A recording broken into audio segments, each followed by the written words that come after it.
السلام عليكم. هذه هي الشوربة تاعنا ان شاء الله. شوفوا كيفاش دايره، يعني ذوق ومذاق. والخطره الجايه ان شاء الله نوري لكم كيفاش تخدموا هذاك الخبز، خبز بولونجري في الدار. شوفوا انا درتها ثقيله بزاف، واللي حب يخففها ما يعقدهاش بالفارينه والماء، يخليها تعقد راسها. نبداو على بركه الله الفيديو تاعنا. السلام عليكم ورحمه الله تعالى وبركاته. اليوم ان شاء الله عندنا شوربه مرمز ولا حريره، كل واحد كيف يسميها، بصح ماشي حريره تاع الغربه، عادي هذه شوربه مرمز. لهنا في القدره درت شويه زبده وشويه زيت. الدجاج تاعي كنت غسلته مليح مليح ونقيته. عندي زوج سنات تاع ثوم قسمتهم على زوج. ولهنا عندي الشوربه تاع الشعير ولا تشيشه المرمز، غسلتها وخليتها نشفت. لهنا عندي التوابل، عندي وريقات رند، عندي كركم، عندي الزنجبيل، عندي الفلفل الكحل، عندي الفلفل العكري، وعندي الملح، وعندي القزبر يابس.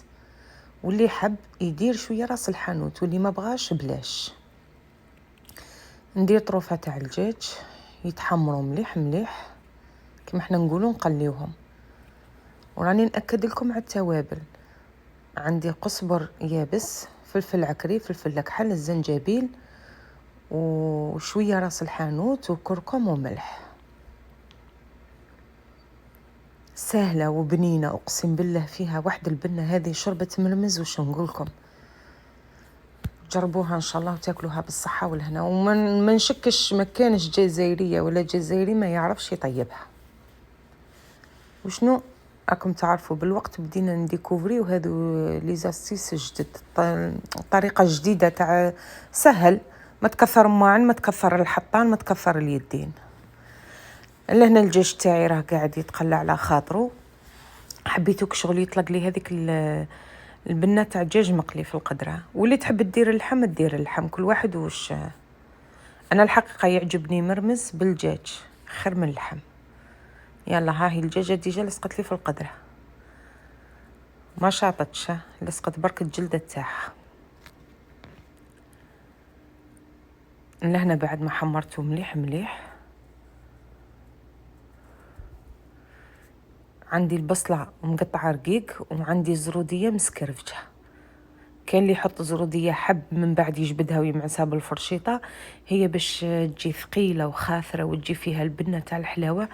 انا نقلي الزروديه مع البصله.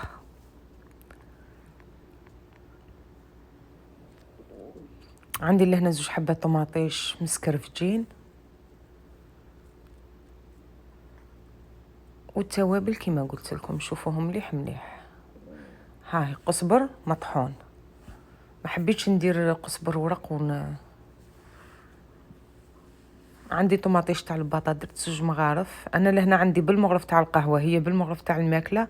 الا كان طماطيش عاقده ديري مغرف واحده، حتى المغرف ونص، ما تكثريش طماطيش باش ما تجيش قارصه.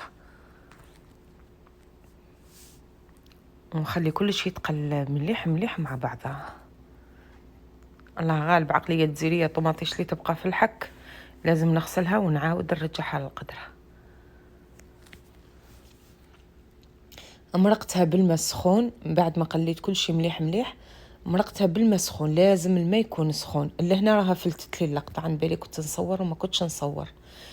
ونخلي هذاك الشيء يطيب على خاطره. كي يطيب ها نحل الدجاج باش ما يتفتتش، بسكم بعد رايحين نفتوه كي تطيب شوربه المرمز.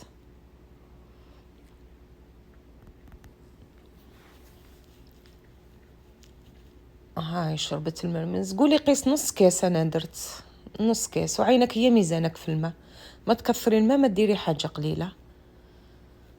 وخليتها شي واحد نص ساعه على نار ماشي متوسطه ماشي قليله.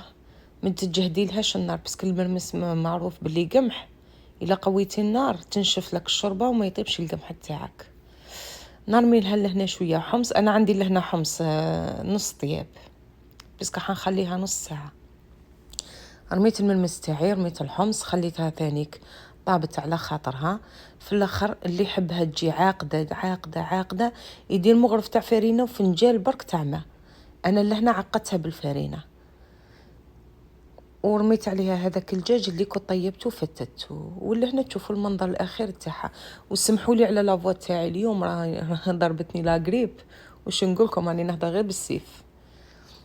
ولا هنا عندي القزبر مقطعاته، شي بلايص نقولوا له حشيش وشي بلايص ممنوع كلمه الحشيش.